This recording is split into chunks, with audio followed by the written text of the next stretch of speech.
Good morning. We are so happy you've joined us today for Share Hope 2020, Building Beloved Community, a fundraiser for the Dove Project. I'm Jeff Hoyt, your Good MC. morning. It's great to be here with my We are so happy iPhone you've and my joined us today iPad for Share Hope propped up on a 2020. step ladder in a room just off my kitchen, somewhere on Vashon Island, which tells you all you need to know to confirm that yes, indeed, it's still the year 2020. But good news, when we're done here, we'll be an hour closer to 2021. Somehow I still remembered how to put on a tux, so I got that going for me. And there's a 50-50 chance that I'm actually wearing shoes. Oh, and don't worry if you have technical issues or your bandwidth fails you. The whole event is being recorded and will be shared with you in case you miss anything. And I'm sure that blue tint from my iPad that you see in my eyes will get fixed in post-production. What? No plans to fix that? Alrighty then.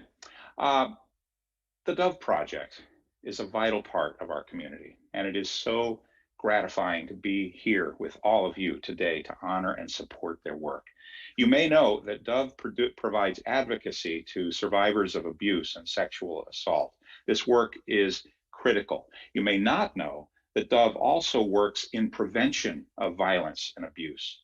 This prevention work is powerful because it's proven. It's actually the one proven tactic to reduce violence in a community. Dove works prevention from a bunch of different angles in our schools, with our kids, in our community, with our neighbors and friends, and in partnerships and collaborations which help cultivate a safe and stable world for us all. Share Hope is a chance for all of us to come together with intention and focus to build beloved community. And to that end, if you look to the right of my head, I think it's to the right of my head, you'll see there's a chat window. Please feel free to use that window to send gratitude and positivity about anything you see here today. Share Hope is a little window of time in our busy lives where we can come together in gratitude and generosity, where we can build our beloved community and help to keep Dove's work going until the day when we no longer need it. Think about that. A day when we don't need help for survivors of violence and abuse. That might be hard to imagine. But let's stop for a minute and just try. What could that be like? A world where you and me, where all of us are safe and secure. Dr. Martin Luther King Jr. popularized the concept of beloved community, a world free of oppression, discrimination, violence, and bigotry, a world that is fueled by friendship, by goodwill, by deep human connection. And oh yeah, we could use a little of that right now. We need it right now. So let's build our beloved community together. In the spirit of cultivating this beloved community, we want to acknowledge that here on Vashon Island, home of the Dove Project and much of our audience, we are on the traditional land of the Suquamish, Duwamish, and Coast Salish people. We pay our respects to elders past and present. We recognize that our freedom is intertwined and our liberty is bound together. Wherever you are today, you can find out more about the traditional lands where you live at native-land.ca. This is a really cool site. It's a thing where you type in your address, your home address, and you get a whole sense of who lived where you live long before you. That's native-land.ca. And if you're here on Duwamish land with us and you'd like to go beyond just acknowledgement, check out realrentduwamish.org. When we acknowledge harm and work to heal it, we take a step toward that beloved community we're talking about. When we work toward justice, we take a step toward beloved community. And it doesn't always have to be momentous. We don't have to summit a mountain with each step. We can build beloved community every day in both big ways and small.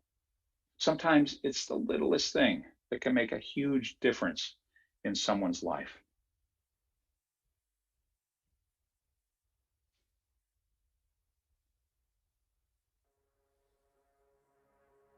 Years ago, I was very unhappy. I felt oppressed by my life. I felt alone, lonely, mistrustful of myself and others, scared to keep going. My life felt meaningless and honestly not worth living. I was in the early years of sobriety and I was struggling with demons. I was paralyzed by fear of making another terrible choice, another wrong decision. My friend's dad offered me some advice. Take a step in any direction. Get the bus of your life moving. As the years have crept up on me, I continue to lean on his advice when I'm stuck. And now I have a lot of experience with getting the bus moving, keeping it moving, and seeing the light of a light worth living. I remember when I very first started experiencing domestic violence, years and years ago. I became a person who couldn't look you in the eye when I spoke. I felt very ashamed. I was scared for my life. I finally got out of that marriage. Sometimes I still feel Can't see the isolated. video, so somebody will have to. I have a tell me small when it's over. business, and with the pandemic, I've had no income since February. But I have the community. For example, I couldn't hear my customers coming in when I was cooking in the back. A customer brought me a door chime. So now I can hear when a customer walks in, and I can come out of the kitchen and help them. It feels like a family. Without that, the insecurities would probably destroy me. The voice of my ex-husband is still in the back of my head, telling me I'm no good and I'm ugly. But the love from the community keeps me going. About a year ago, I was in a scary place following a suicide attempt. My wife would get angry and she'd become violent towards me. One night I left the house. I got in my car, trying to stay safe the best way I could. I didn't realize it, but my 9-year-old son chased after me barefoot in the rain because he was afraid I would try to kill myself again. My vulnerability made my kids feel more vulnerable. It was a hard place to be. I also didn't know this at the time, but my neighbor had observed the whole thing. Instead of judging me or ignoring it, my neighbor helped. She provided a simple statement to the family court about what she had witnessed that day and over many months. She didn't even know us, but she said I was a good father, and when she stood up for me, it rallied support from others, which I never expected. It may have seemed like a small thing to her, but what she did made all the difference for my family. Thank you for saving our lives.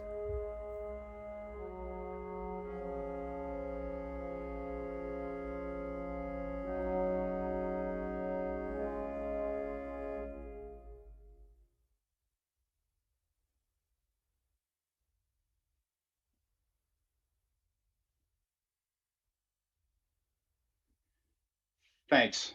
That was pretty inspiring. Building beloved community really is something we can all do. We can do it every day with kindness. Kindness is big and small. We have what we need within us to build beloved community. Thank you to our community members who shared their true stories of hope with us. It isn't always easy to be vulnerable like that, and we appreciate it. The Dove Project holds a safe place for people to tell their stories, to be heard, validated, and understood. And that's a big part of the work. Emotional support. Now, add to that danger assessment, safety planning, legal help, access to English and Spanish language services, short-term emergency shelter, public assistance support, to-go bags, reproductive health support and resources, support for specialized private therapy, online support groups, loans of mobile phones and computers, referrals to trusted doctors, referrals to therapists and social service teams. The list goes on and on and on. And that's just the advocacy work. There's so much more, from Dove's Lunchboxes program in the middle school, to our teen council, to our holistic health offerings for the community. The reach is vast, and it is so needed. All of this work is done with the goal of cultivating beloved community. And in this time of COVID, the work is needed more than ever. Now it is my great honor to introduce our keynote speaker, Scheherazade Talet. Scheherazade has been focused on building beloved community for most of her life. She is the co-founder and executive director of A Long Walk Home, an organization that empowers young artists and activists to end violence against all girls and women, and she advocates for racial and gender equity in schools, communities, and our country at large. She is a photographer, a youth organizer, and an art therapist. Scheherazade was a consultant for Lifetime's documentary Surviving R. Kelly and a lead organizer of the hashtag Mute R. Kelly campaign in Chicago and curator of the hashtag Say Her Name Rakia Boyd Memorial Project. Her art and activism has been featured in Gagosian Journal, the New York Times, Teen Vogue, the Chicago Tribune, MSNBC, NPR. Before we bring Scheherazade on, here's some of her important work in action.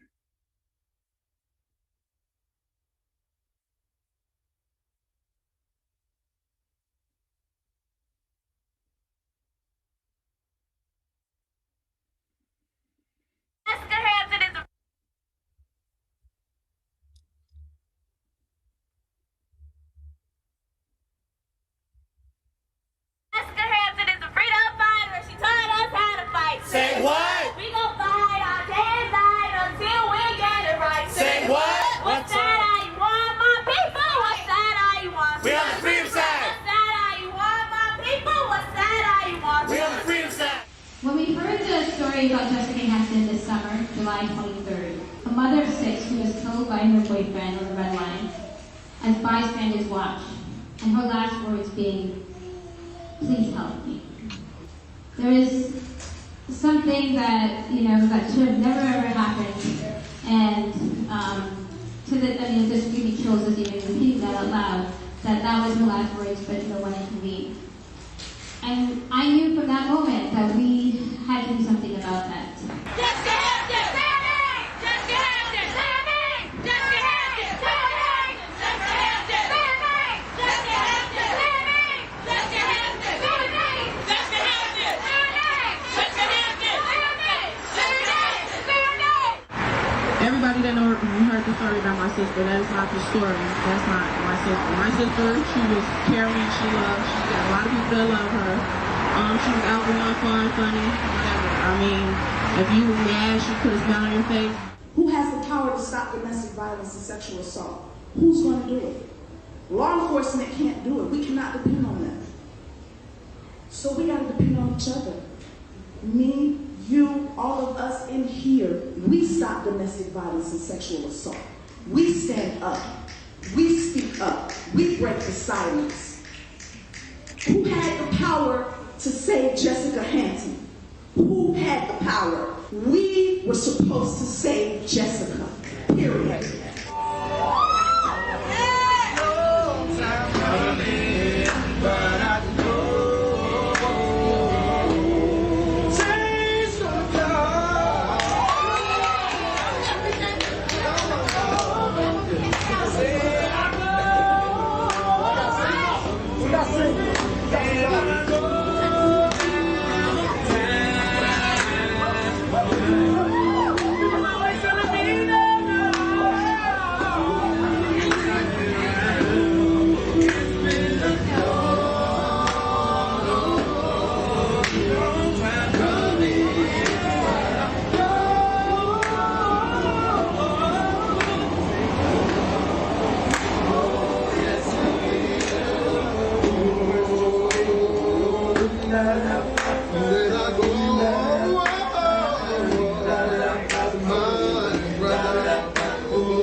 You're muted, Nathan. Our next guest is Ice Cube. If you know anything about him, and you probably do, you know he started his career.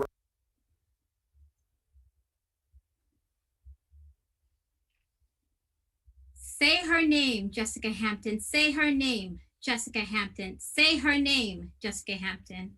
Good afternoon, everyone, and thank you for that warm welcome and showing that incredible yet difficult clip of my work as an artist and an activist. I remember that day when I heard the news about Jessica Hampton. It was Wednesday, June 23rd. It was around lunchtime, 12:30 to be exact. An African-American woman was murdered on the public transportation by her ex-partner. Bystanders watched Jessica, a mother of a 5-year-old daughter, age 25, die as they took out their cell phones and began to photograph and videotape her pleading for her life. Uttering her last words, "Please help me, please help me." Less than 2 hours later, the Red Line train continued to run, preparing for rush hour as if nothing ever happened. Jessica's brothers and sisters learned about her sister's death from the video that was posted on social media. Viewed hundreds of times, it took Facebook 2 entire days to remove it, of Jessica Hampton in a pool of blood on the train. And it took several weeks later for other websites to do the same. I asked myself these questions. How could this have happened in public, in daylight, in large crowds? It could have been me. It could have been you. Why did no one help Jessica? In one of the photographs provided by her family, I saw in the newspaper, I noticed on her collarbone a tattoo right here with the words "beautiful." Her sister later told me that it was there to remind her and others that they are beautiful. I knew from that moment I needed to transfer my feelings of rage and fear. I wanted something to do to celebrate her life, the memory of Jessica Hampton, and reclaim that space for us all. I decided for Domestic Violence Awareness Month, we would organize a march based on that tattoo. The theme would be beautiful resistance. For even in dark times, we must find the light. We are the ones we've been waiting for. June Jordan. At a long walk home, our Black girls organized a march with Jessica Hampton's family. We collaborated with racial justice groups such as Black Lives Matter and domestic violence organizations in Chicago. Together we marched. We played music with the lyrics, "Beautiful." We armed ourselves with tattoos on our faces and t-shirts that said the word "beautiful." We gave out cards on the train with domestic violence information, and we urged people to become outstanders. We marched with strollers, music speakers, megaphones, and we urge ordinary people to become extraordinary people. There was this moment in the film that you saw earlier captured when our girls asked the street musicians to sing the song to Jessica Hampton. The musicians sang Sam Cooke's song, "Change Gon' Come." It was a very emotional moment. Perhaps even at that moment, as organizers, we were disconnected from it all, from what we were doing and who we were doing it for. We held each other to find comfort and to feel Jessica's spirit. A beloved community was born. We then jumped up in the air and chanted, "I believe that we will win. I believe that we will win. I believe that we will win." A familiar chant for many of us who marched for the Black Lives Matter protests around the city. Still gives me very emotional thinking about that moment.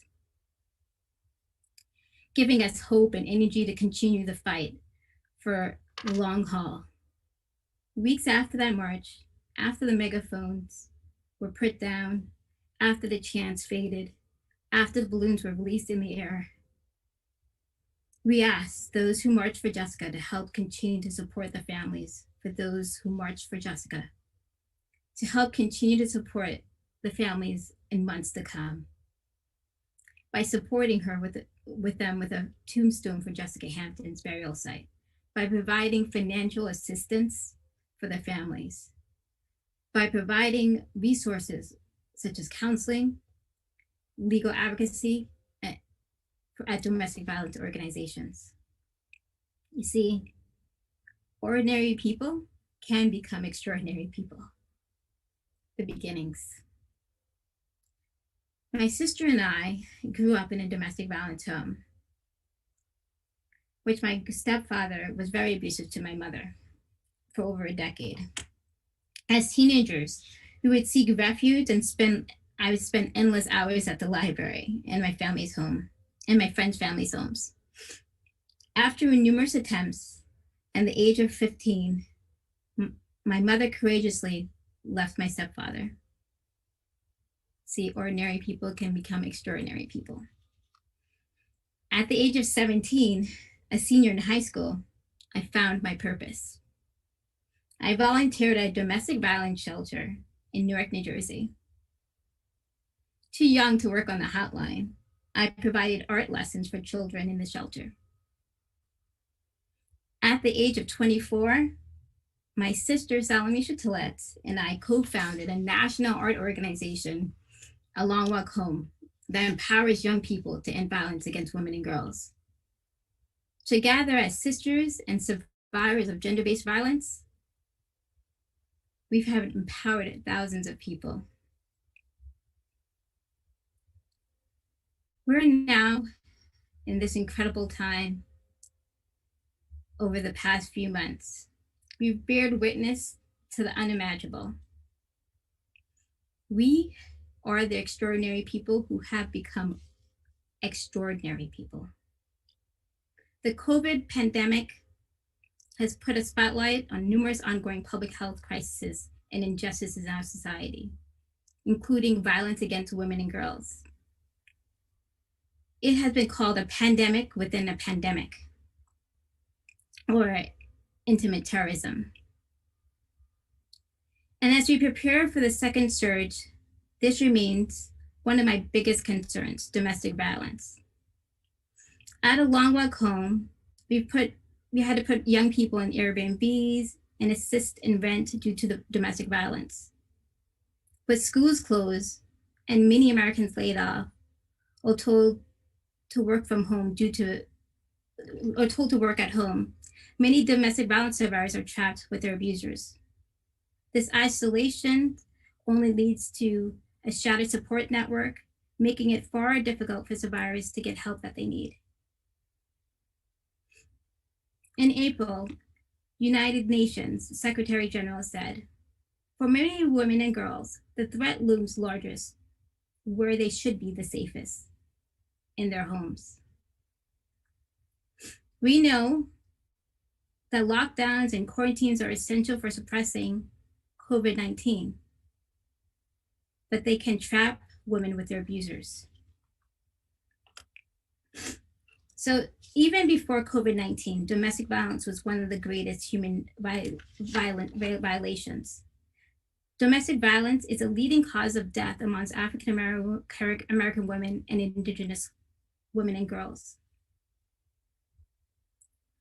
Dove workers are on the front lines, attending to high volumes calls and demands in their communities, putting themselves at risk, unable to fund in traditional ways and having a limited budget. They have become ordinary people who become extraordinary people. Over the past months, I've been blessed to connect with their board of directors and see that they're a small organization on an island, and that the survivors are facing even more economical and isolation barriers than most domestic violence victims.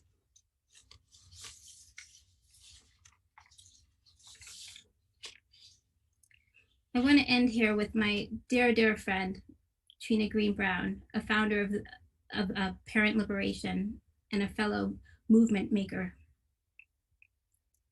Building a beloved community offers us an opportunity to know and care for one another as human beings, and to build the trust needed to successfully leap to the unknown.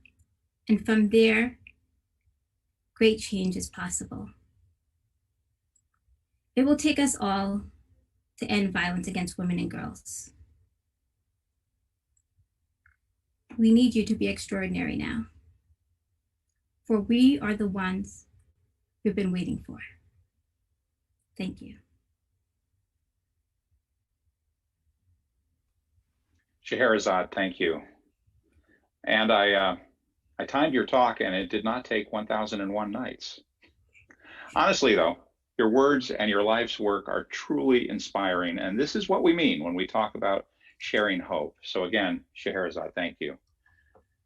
Building beloved community isn't something that just happens. It requires focused effort, persistence, and dedication, hard work, and hope.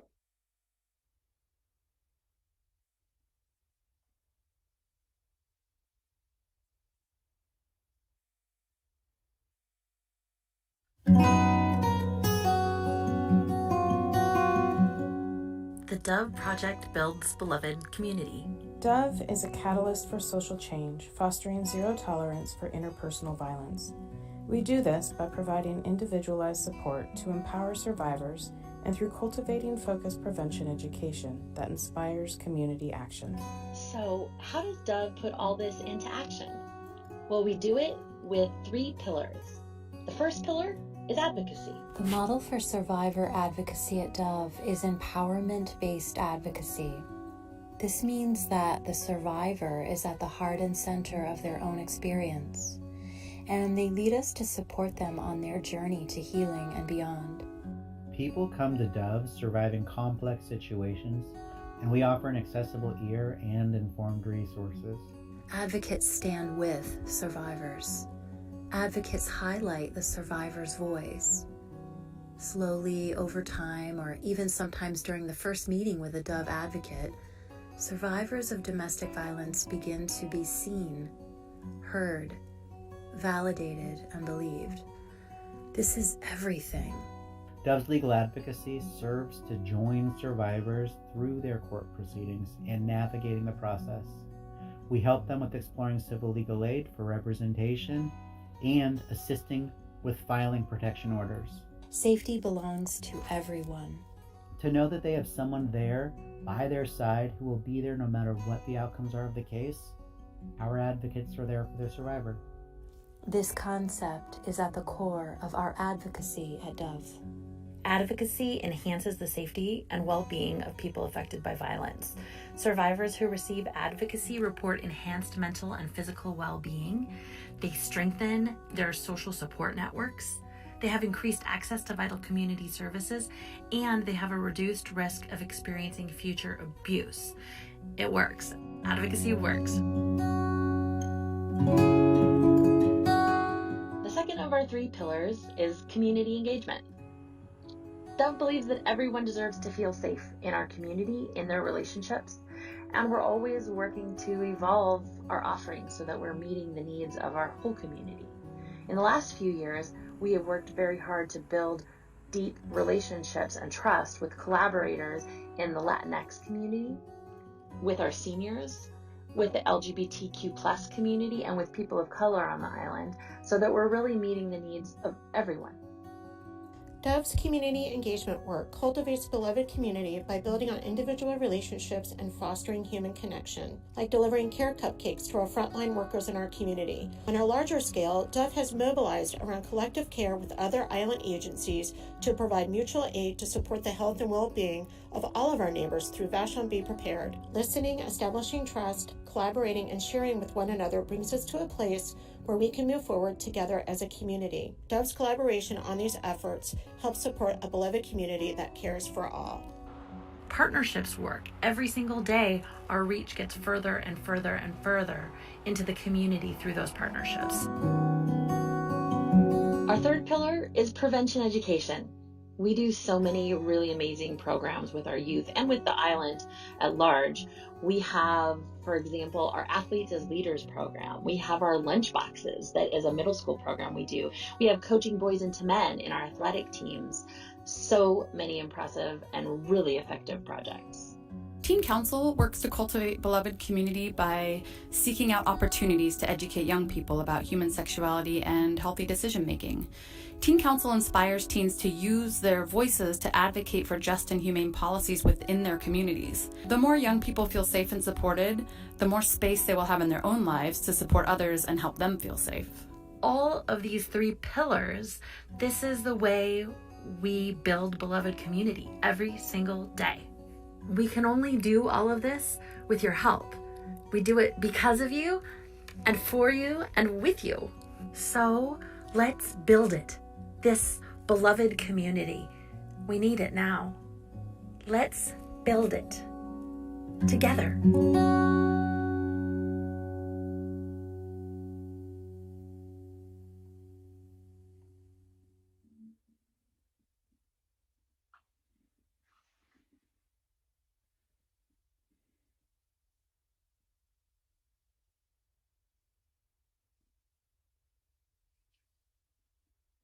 Wow.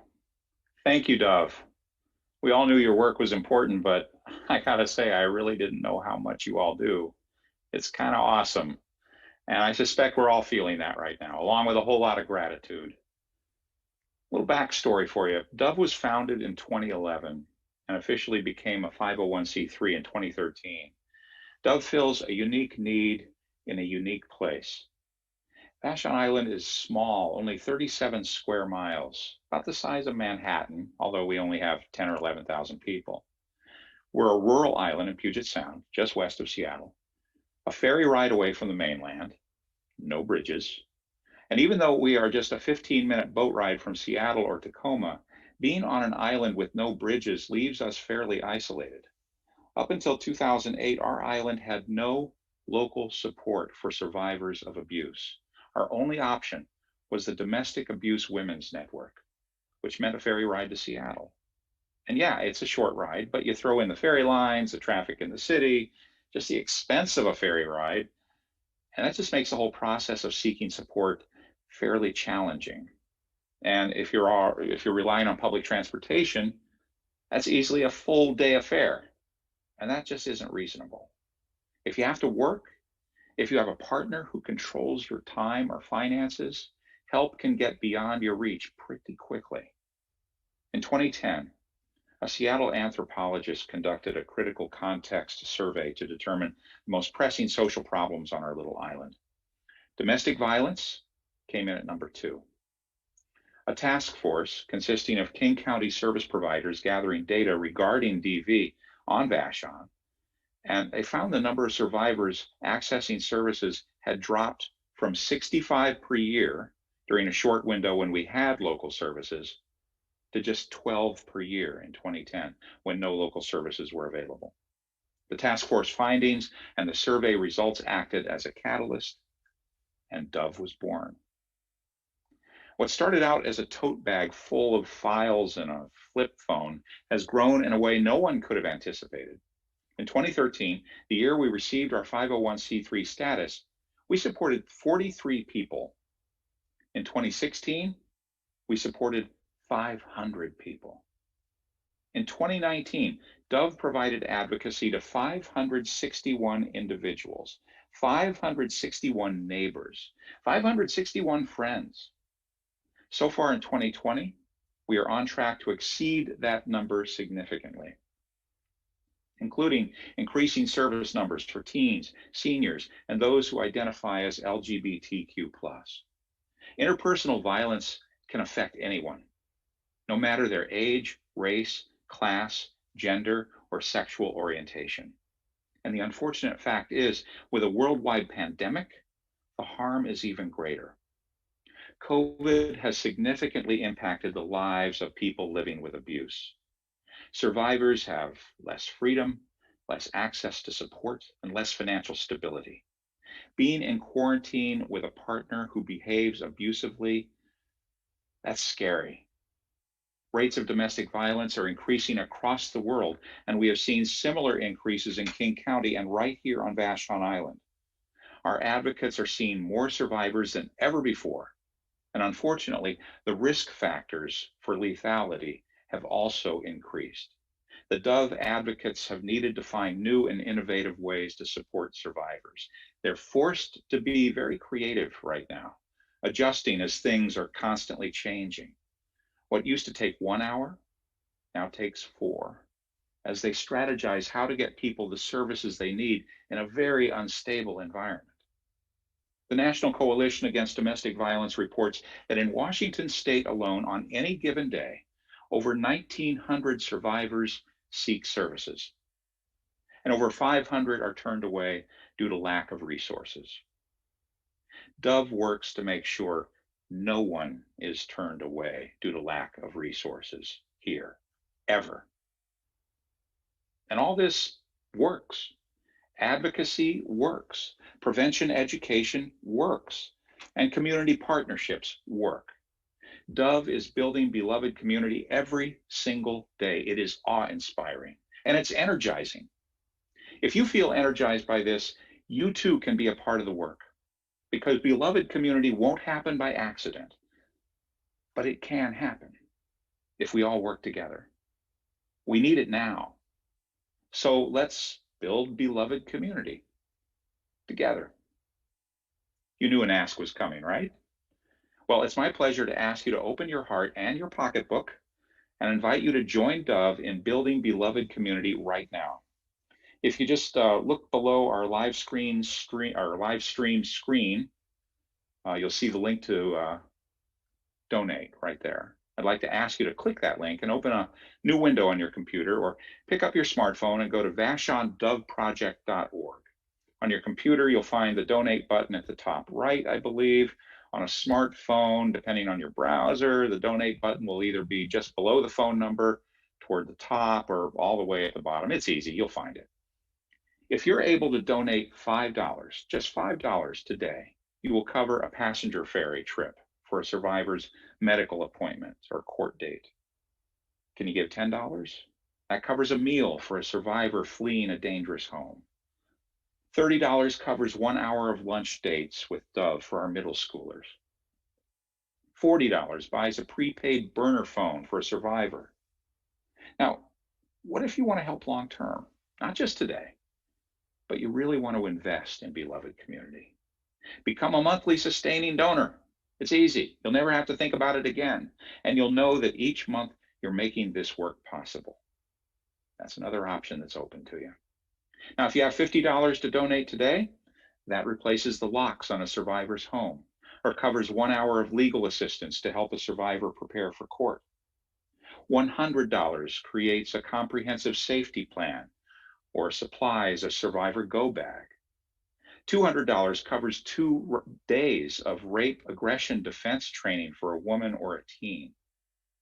$500 buys a 4-week wellness series for survivors. $750 pays for our annual state-mandated advocacy training for 1 advocate. $1,000 buys 6 months of private counseling for an adult or child survivor of domestic abuse. And $5,000 pays for 65 hours of peer-led sex ed for our island schools with our Teen Council pilot program. So you can see how you can make a difference right now. Think about what you can give, and then give a little more. Thank you. On behalf of survivors, on behalf of the entire Dove staff and board of directors, thank you. Thank you to our wonderful keynote speaker, Scheherazade Talet. Thank you to our ASL interpreters, Dawn Trouvé and Suzanne Greenberg. Thank you to Scott McLaughlin and Ann Petrakubi, our generous and intrepid filmmaking and animation team. Thank you to Julia Anderson for her bravery in telling her story again and again in such an impactful way. Thank you to Mika Gaxiola Flynn, our illustrator and designer. Thank you to our voiceover actors, Tara Schaller, Jennifer Potter, and Chris Basha. Thank you to all the businesses who donated to the Dove Pay It Forward boxes that the first 50 local ticket buyers are enjoying, including Vashon Island Baking Company, Mika's Kitchen, Seattle's Chocolates, and Island Queen. And thank you to our Dove staff, Tracy, Maya, Nin, Rashawn, Kyle, Heidi. I think I got them all covered there. Thank you so much. And thanks again to you, our friends and neighbors, for spending your morning with us. I'm Jeff Hoyt, It's been a pleasure to be with you. Now go enjoy the rest of your weekend, knowing that you have taken crucial steps today to build beloved community.